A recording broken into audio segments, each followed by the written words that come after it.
Bonjour, je vais commencer par corriger un peu le contrôle bilan entre guillemets qui a eu lieu cette semaine.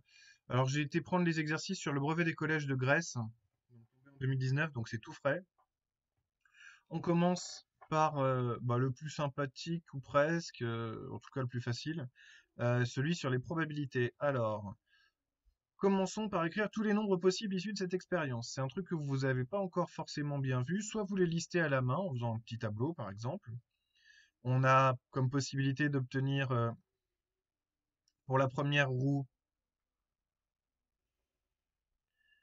1, 2, 3 et 4. Et pour la deuxième, d'obtenir, quelle horreur, pardon, 6, 7, 8 et 9. Alors je vais quand même essayer de faire un minimum d'effort d'écriture, ce serait quand même bien. Voilà, je dois avoir la gomme là. Voilà. Donc reprenons. Vous avez donc la possibilité d'avoir 16, 17, 18, 19, 26, 27, 28, 29, 36, 37, 38, 39. Puis évidemment 46, 47, 48 et 49. Alors c'est un peu surprenant de le voir comme ça dans un tableau. Il faut le savoir, avant on commençait par travailler avec ce qu'on appelle un arbre des possibles. Mais c'est plus vraiment au programme. Alors c'était à peu près le même principe, hein, sauf qu'au départ on mettait premier tirage, 4 résultats sont possibles qui sont exprimés ainsi. Vous avez la possibilité d'avoir sur la première roue un 1, un 2, un 3 ou un 4. Et après, vous aviez le résultat de la deuxième roue qui venait se greffer dessus. C'était 6, 7, 8, 9. Et on tombait bien sur 16 chemins différents. 16, 17, 18, 19, 26, 27, 28, 29, 36, 37, 38, 39, 46, 47, 48, 49. Il faut savoir que ça, c'est plus vraiment au programme. Donc, on est censé pouvoir se dépatouiller en faisant des tableaux à chaque fois. Bon. Dans tous les cas, tous les résultats possibles, ils sont là. Ils sont au nombre de 16. Deuxièmement, prouver que la probabilité d'obtenir un nombre supérieur à 40 est de 0,25.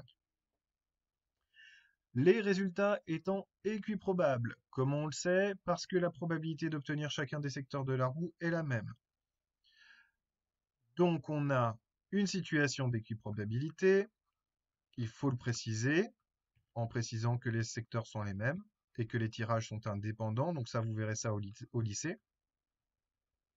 Mais c'est important de au moins dire le nom parce que comme ça, vous avez la possibilité de dire la probabilité d'un événement, c'est égal à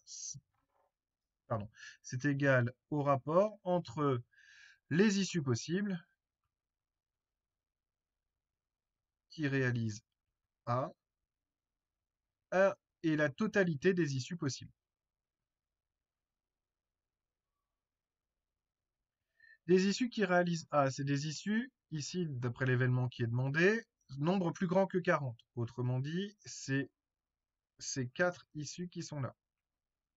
Sur un total de 16 résultats possibles, je l'ai assez répété, donc ça fait 4 sur 16, et ça donne 0,25.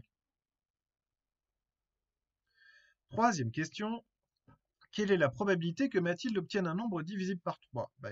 On a exactement la même chose ici, hein. Je vais mettre t pour divisible par 3, pourquoi pas, c'est pas très grave. Donc ça sera le nombre de nombres divisibles par 3 divisé par 16. Alors, combien y a-t-il de nombres divisibles par 3? Je vais les lister en vert. Un nombre est divisible par 3 si la somme de ses chiffres est égale à 3, 6 ou 9, quitte à répéter, évidemment. Donc 6 plus 1, ça fait 7, 7 plus 1, ça fait 8, 8 plus 1, ça fait 9. En voilà un. Lui, n'oubliez pas. 6 et 2, 8. 7 et 2, 9. 8 et 2, 10. 9 et 2, 11. 6 et 3, 9.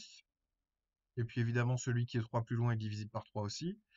6 et 4, 10. 7 et 4, 11. 8 et 4, 12. Donc j'ai un total de 1, 2, 3, 4, 5 nombres qui sont divisibles par 3 sur 16, ce qui fait, c'est tout, il n'y a pas besoin d'aller plus loin que ça.